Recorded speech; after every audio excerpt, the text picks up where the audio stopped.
Every pore has a story, some filled with love, some with pain, but all of them deserve hope. Welcome to Tales of Hope, voices for the voiceless, hope for every pore. Here, we speak for those who can't, and together, we create hope, one pore at a time. Now, coming back to what we were talking, I think there was a Green Tuesday initiative that you had done to help institutions adopt plant-based food policies, since that was the last thing you said with one of the cafeterias. What impact have you seen from the initiative in forms of reducing animal product consumption?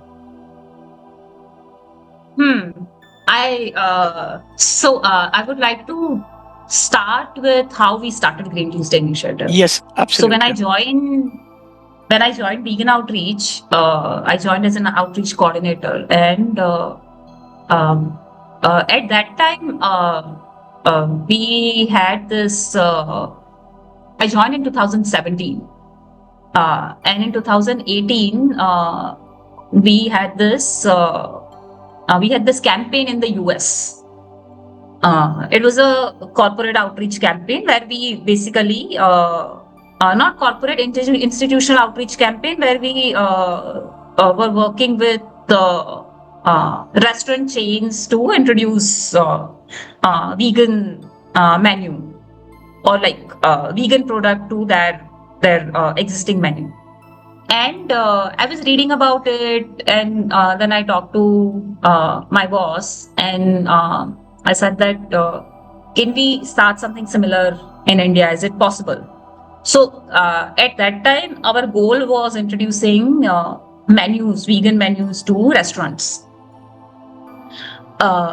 We got good responses because hospitality industry, they always want to be top of everything, and Agra being a tourist destination, there's a huge scope when you offer vegan menu. A lot of vegans come here every year. So but then we were talking about what impact we are creating. So definitely we are making vegan food more accessible to people, but there is no way to capture the direct reduction or the impact in terms of how you changed the consumption pattern in those cafeterias or those institutions. And then we thought that let's start reaching out to colleges and universities. We got good successes with universities, and then we were little bit bolder. So we thought that, okay, now I think we should also start reaching out to corporates, because corporates are tough to crack. And the best thing about this approach is that we could capture the exact reduction impact year on year. So how much they were consuming before implementing Green Tuesday initiative versus what is the reduction after the implementation. And the impact is huge. So let me give you some idea in terms of the impact that we have created. Please. So it's a long number in terms of how much greenhouse gases we have reduced by partnering with 60 institutions in India and Vietnam. But I converted that number into something more relatable. So we reduce the greenhouse gases equivalent to a car's emission if you complete the 4,000 rounds of Earth's surface by car. Wow. And the amount of emission that can be created through these 4,000 rounds, we reduce equivalent to that by reducing animal products in these companies, colleges and universities. And we reduce water. We save water by implementing Green Tuesday initiative. Not we, these companies save water by implementing Green Tuesday initiative, equivalent to all the entire population of Nepal takes 10-minute bath for one day. Wow, that's serious number. Yes, it's a big number, and uh, number of animal lives saved. It's again huge number. Uh, but it's not only about these impact numbers. I think what most important impact that we are creating through Green Tuesday initiative is starting the dialogue about plant-based food policies at an institutional level.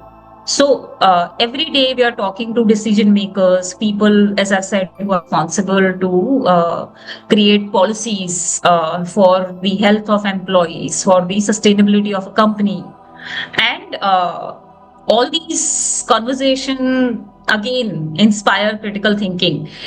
We have example where a decision maker or an EHS ESG leader who implemented Green Tuesday initiative very first time in a company, and then they changed the job and they went to another company and they implemented it on their own.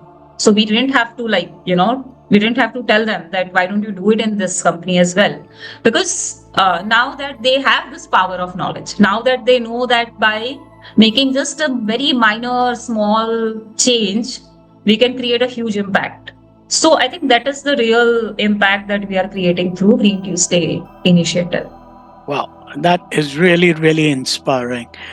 Now, when you were talking about corporates, how can corporates play a larger role in in driving sustainable and ethical food policies that would benefit I think, animals as well? yeah. So see, the direct reduction is it's definitely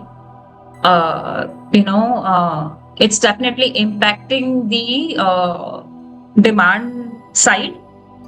And I think when it comes to tackling the problem of animal agriculture in India, you have to work from demand side, because as long as there is demand, people will keep supplying it.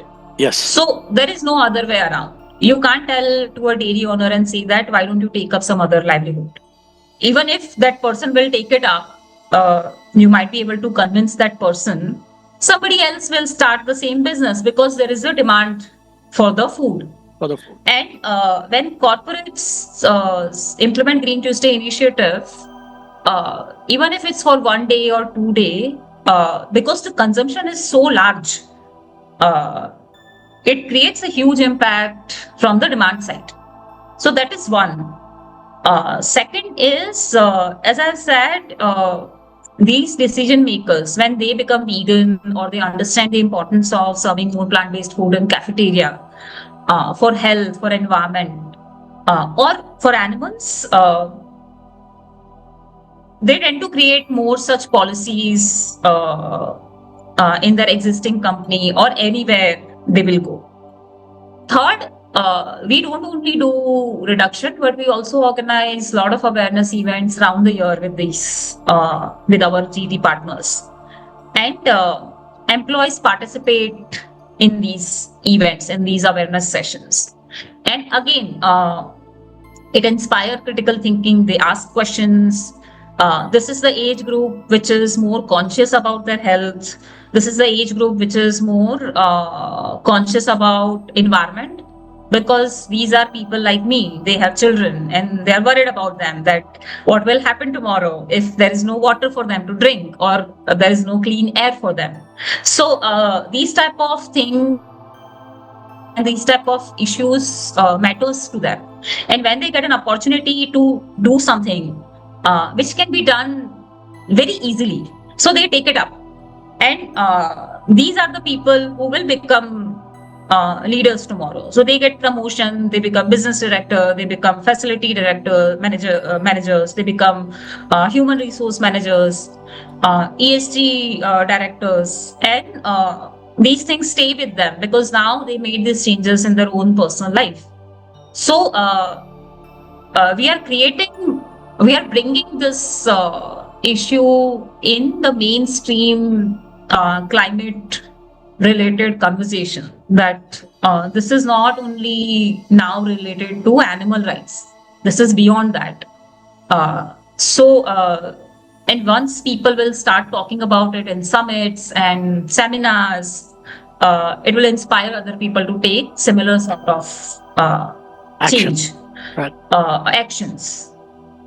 So that is third. And fourth, the most important one is, so when we were kid, what was the place where we used to spend most of our time? School, right? And school and home, these are the two places that that creates what we are. And same way, once we grow up, this is the place where we spend most of our time. People spend 8 to 9 hours in their workplace, and now companies are slowly calling people back to the workplace. Workplace, yes. So when they participate in this event or awareness session, or when, if nothing more than only if they see a poster in the cafeteria saying that we are serving more plant-based food because we care for environment, it start dialogue, and it create the most long-lasting and impactful change. Because if I'm not a vegan, but my colleague is trying to go vegan, we are sitting on the same table, we will talk about it. And eventually, everyone around me talking about it, I'll also start thinking about it. So the strongest change that you can create is through your personal life, right? Your personal life is the most inspiring thing. And I think all these things are happening in a university or college or in a corporate cafeteria at the same time. So yes, answer to your question, it's definitely changing. It's definitely bringing change on a lot of levels. And if one company in India implement Green Tuesday initiative, we work with that company for an entire year. We organize series of events. That leader recommend us that why don't you do the same thing in our Vietnam location. We were able to. So we have Green Tuesday initiative in India and Vietnam. We have staff in Vietnam, but we were able to implement Green Tuesday initiative in more than 7 countries. Wow, now that's some outreach. On a global scale, even if something is happening in India, but you're connected, so it's bringing change on a global scale as well. Now, this is where I would go. Since we've been talking where corporates are, what role do you think a corporate outreach and engagement play in shifting the global food system toward more ethical practices? So when we talk about, so in our awareness sessions, we focus a lot on environment and health, but we also talk about what happens to animals. We talk about what happens to wildlife, because forests are being cut for more land or grazing for animals. And this definitely, bring into light that how our food choices are impacting not only farm animals but wild animals as well. And I think once you know that, once you come to cafeteria and see that poster every day, if you start searching how animal agriculture is impacting environment, or how me being a non-vegetarian is contributing to climate change, the algorithm of social media, it starts giving you a lot of information on all relevant topics. So I would not, honestly, we don't talk a lot about animal rights in our Green Tuesday initiative, because corporates being corporates, they want to they want to be politically correct, and uh, we have also seen that when we talk about, because this is part of their sustainability objective, Objective. to save more water, to reduce scope 1, scope 2, and scope 3 emissions. So they are more interested where they are getting something out of it. But I believe that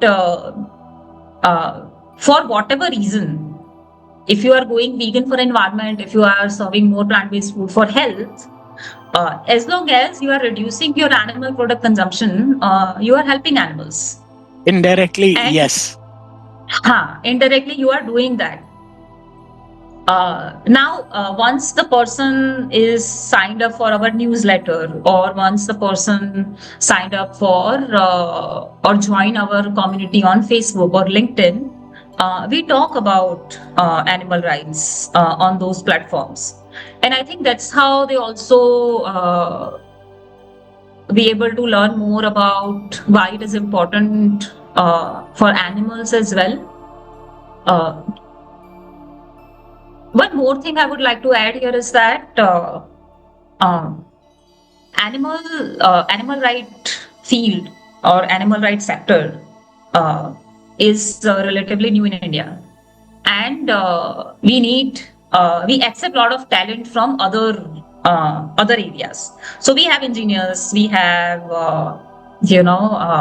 we have hardware engineers, software engineers, we have data scientists, and we are also opening door for that as well, because if I'm a data analyst in XYZ corporate and I become, for example, vegan after attending one of the Green Tuesday initiative awareness sessions, if I want to do more for animals, we are offering that connection, that see, you can come here and you can do more. Because once the person is inside your system, there's a lot of information for them. Exactly. So I think that's how this Green Tuesday initiative is changing global landscape when it comes for animal rights.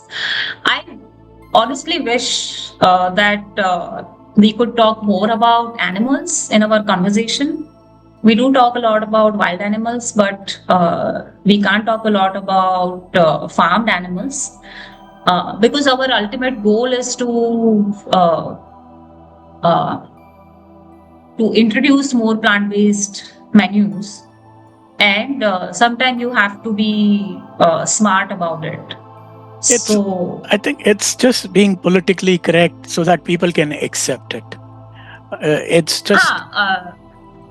As an animal right activist, I would love to talk more about animals. But as long as you are implementing plant-based food policies, even for environment, I think that saves animal lives. See, indirectly, at the end of the day, made my peace with that. Yes, with that also. That's true. Indirectly, it does. That's coming back to my next question would be, as a non-profit leader, what key qualities do you believe are essential for managing high-impact campaigns in the animal rights movement? It's a very loaded question. I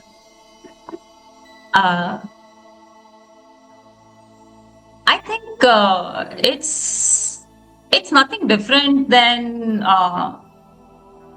managing a team in any other field, whether you are in a for-profit organization or a non-profit organization. I think a good manager should be a good manager. It shouldn't be like that okay, you are working in for-profit, so you don't give damn about your team's mental well-being, mental health, and just because you are working in non-profit, you have to think about it. So I think a good manager is a good manager anywhere. And what makes a leader a good leader is, I think, I personally feel empathy. You should have that. You should understand your team's situation. You should put your feet in their shoes and understand what they are facing. Because that's how, if you don't have that, you won't be able to facilitate them better. You have to be patient, because unlike unlike selling a product, here you have to wait for any change to occur. And if you are impatient, then you will get frustrated, then you will burn out, and then you won't be a good manager. So I think patience is very important.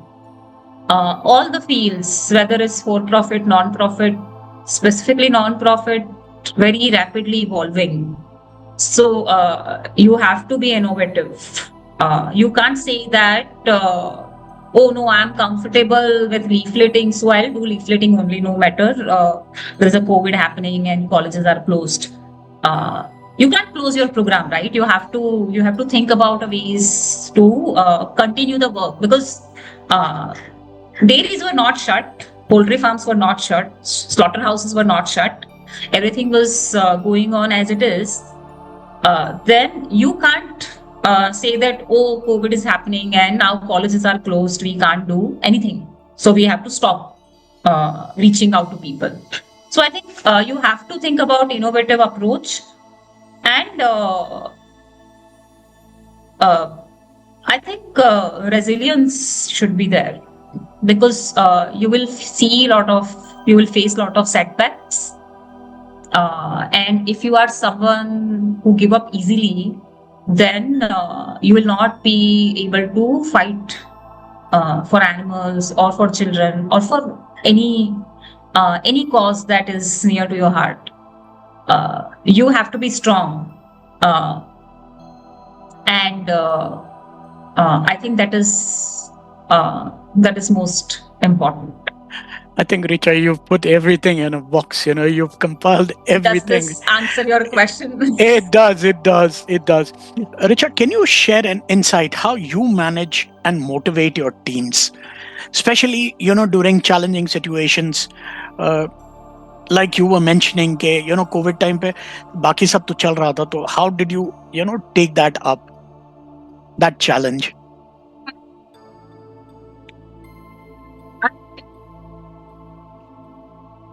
I like to believe, or like I think that I'm a very resilient person.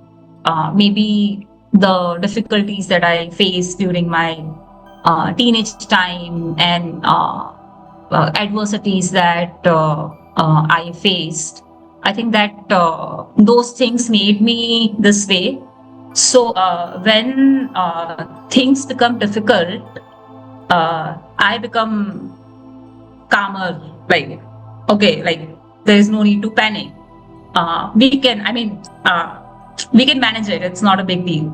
So I think if that stand is there in your manager or a leader, then you pass that energy on to everyone in the team.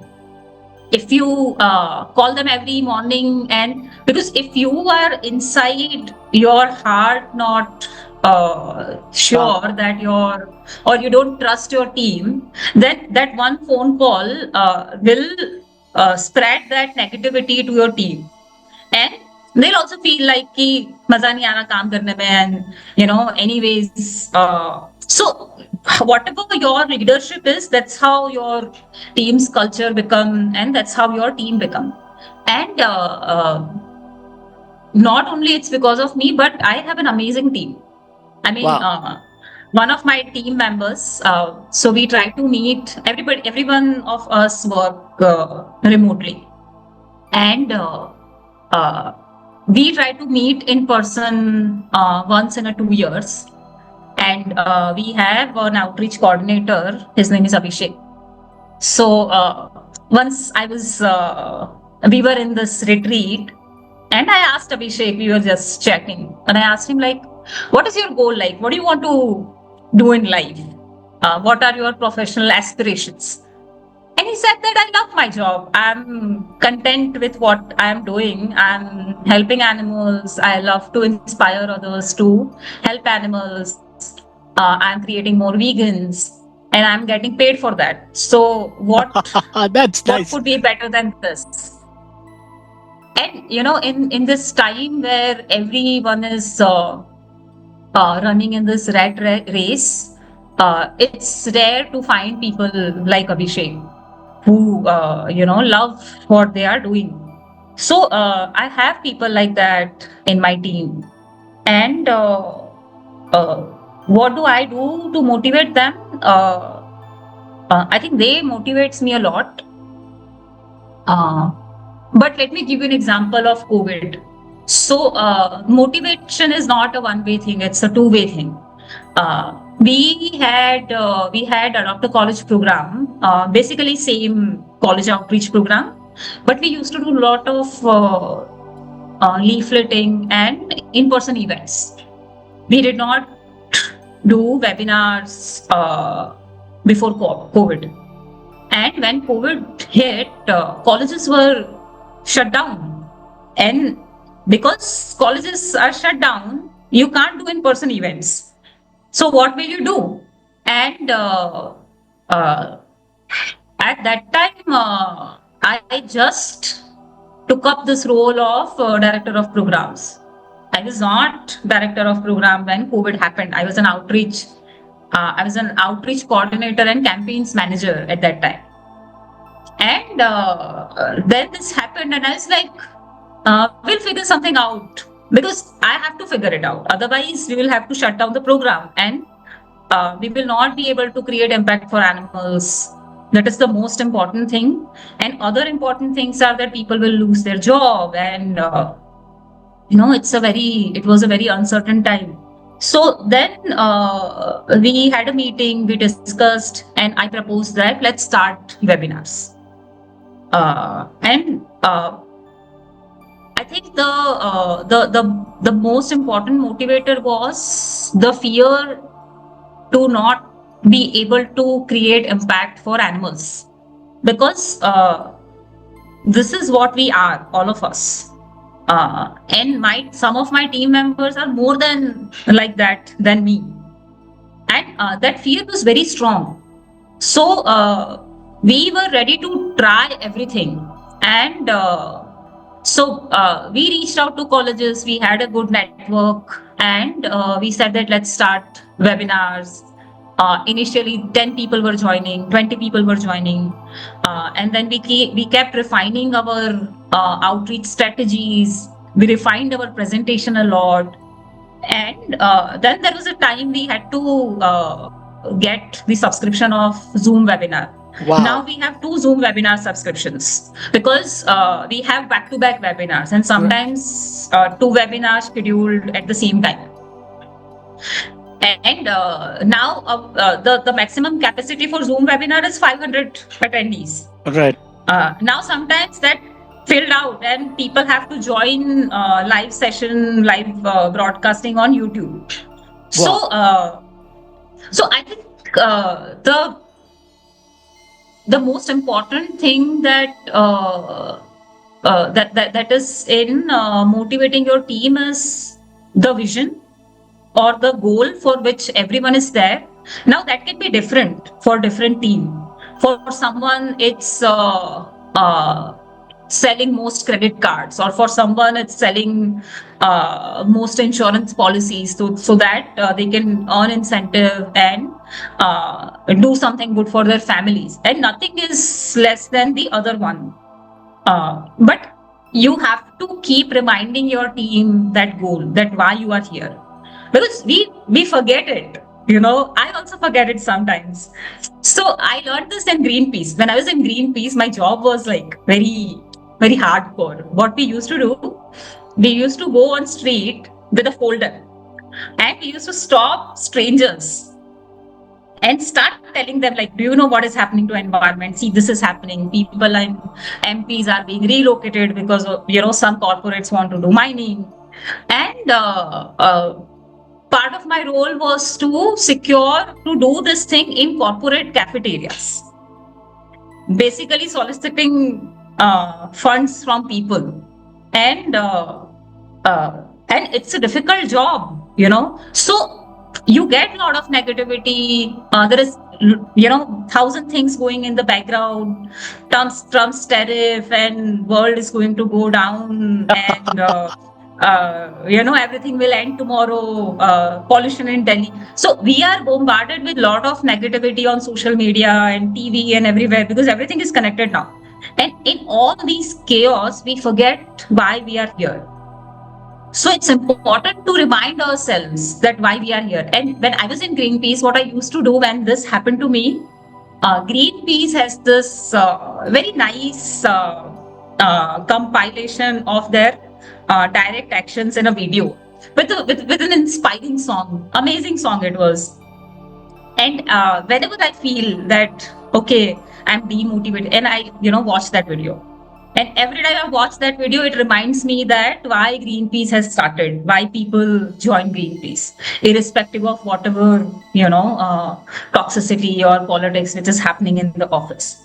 And I think that is something that all the managers should do on a regular basis. Remind your teams, people that you work with, that why you started this. And once that consciousness is there, I think everything else is super easy. I tell you, that actually motivated me also for something. It went back of my mind. I took that down. I'm making a pointer of that. Now, coming back. One more thing I would like to add here. I'm taking a lot of time. No, please. Probably you can cut the redundant sentences. I have tendency to say the same thing in different ways. But I think one most important thing to have in your team or in an organization is specifically in animal rights and in non-profit is help them manage the burnout and support their mental health. Because it's very important. I think you've really touched this point, which is close to my heart, because I know there's a lot of burnout and mental health, really, because at times we humans tend to feel rejection and dejection can be seriously taking us towards the burnt out. But I think that was a very important.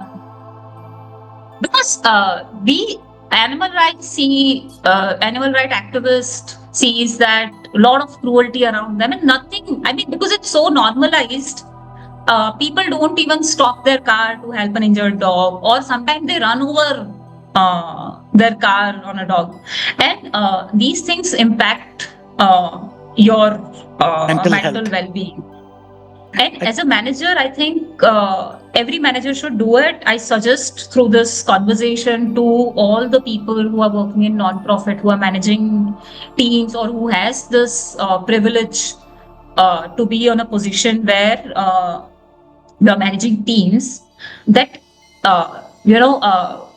identify or build the kind of relationship that your team members can come to you and talk about their mental well-being and health without a fear of losing job. Give them time off time to time, because they need that time to rejuvenate themselves and learn, equip yourself with the knowledge to identify these red flags in the conversation with your team. Because if you're so consumed and focused on achieving goal and you are missing on it, then you will lose good people. I think you've really touched a very important point. As managers, we need to create safe space or a safe haven for our colleagues, our everybody. I think that is very, very important. You really now, Richa, can I understand, how do you measure success of your campaign?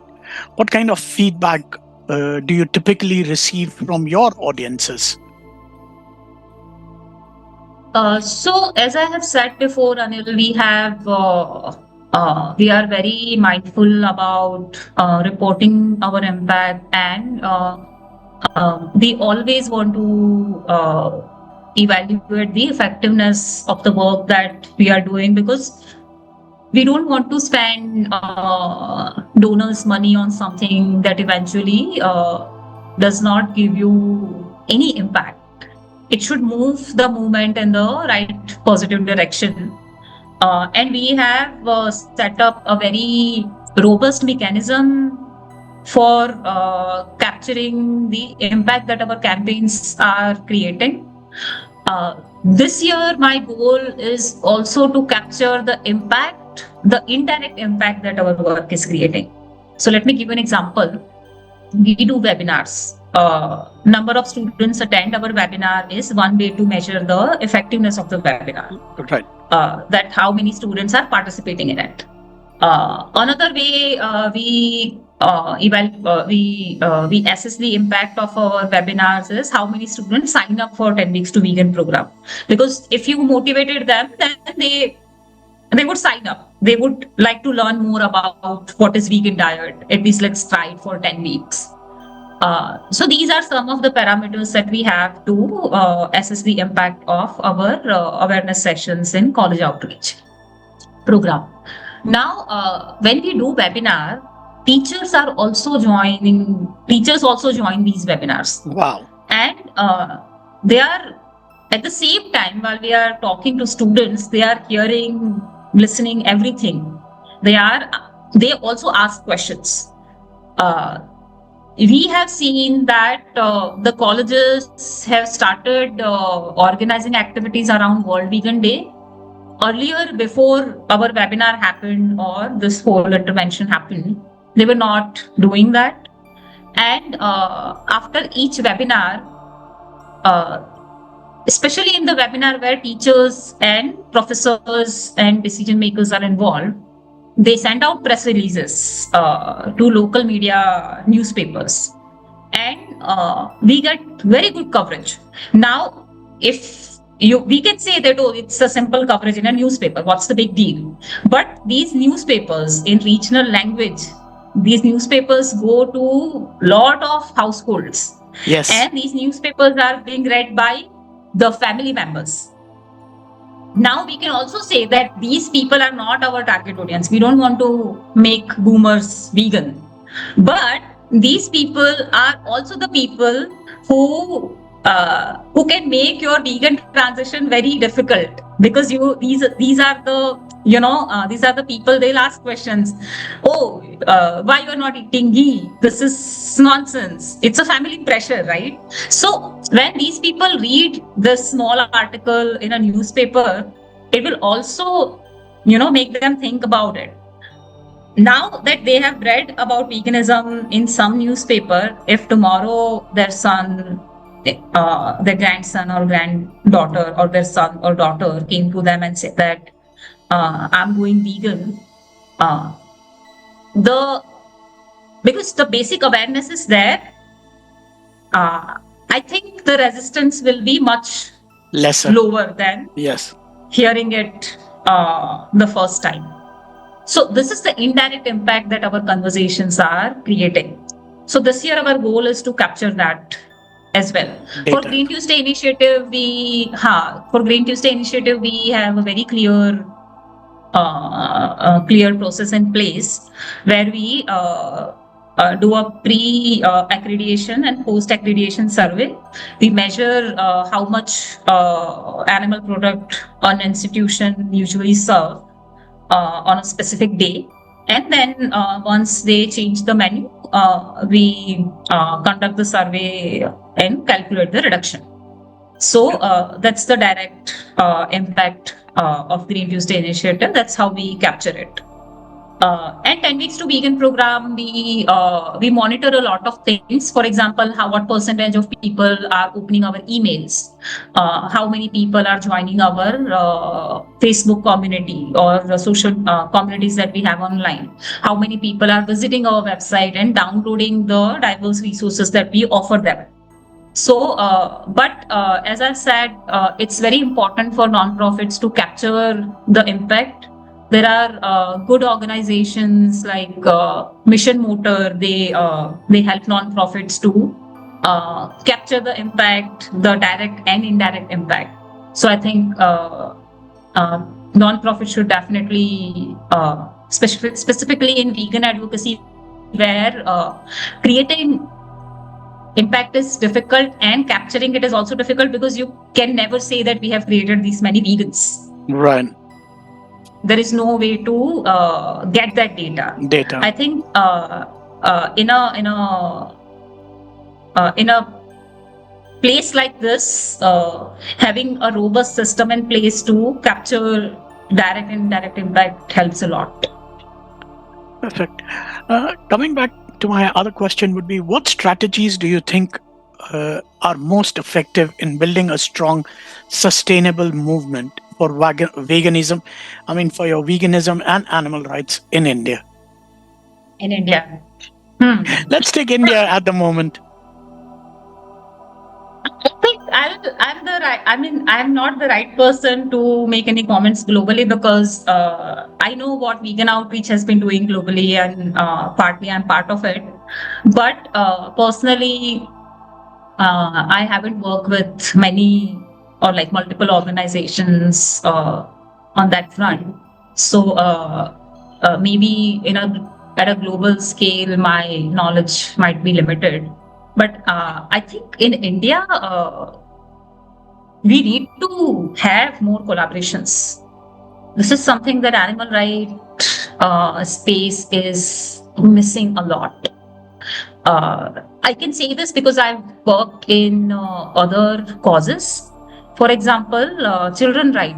Right. So if you go to organization works for child rights, then they work together, and they share their resources with each other. It's not that organizations are working in silos. They work together, and UNICEF and a local child right agency and a government agency and 3 other different organizations, all of them are working on a project, and they are getting amazing results. That is not happening in animal rights space. People don't collaborate. I think you pulled something out of. Sorry. Go ahead. No, please go ahead. I think you pulled out something out of my mouth, directly. It's like, especially in animal rights, I think that's where we lack. Most of us, it's like you rightly said, we're not working as a team. Yes, we have to collaborate. If we won't collaborate, then we will not be able to bring the reforms that we want to bring in a short span of time. It will take a lot of time, because and there are reasons that why people are not collaborating, and some of them are genuine reasons. For example, funding. We have a very limited funding, as I've said. Somehow, animal rights organizations in India, vegan advocacy organizations in India, if I could say, or organizations work for farm animals. Somehow, we are not been able to penetrate that donor base that the goshalas and shelters have done. So, with the limited funding, because everyone have to run the organization, everyone have their programs, you automatically become a little bit insecure that, okay, if I share my resource with this person, what if they'll get more highlight, and what if my donors will start giving them. But we have to overcome that fear. We have to understand the power of collaboration. And when you collaborate, you will have to create organized efforts. When I say collaboration, I don't mean that collaborate and then fight and then disintegrate it. Collaboration means you have to have organized efforts, and you have to have humility and empathy for each other. So I think that is something we really need. I think, in most of the conversation, you've been bringing this word empathy, which I also use a lot. But I think people don't empathize much as of today. So I think that is where the lack of empathy amongst people with this age that we are running, we've forgotten that empathy is the first thing that we need to understand. True. Yeah. One more thing I would like to say here is we need to be country relevant. We can't say what our international chapters are seeing in the US or in the Europe, because the cultural dynamics are completely different there and completely different in India.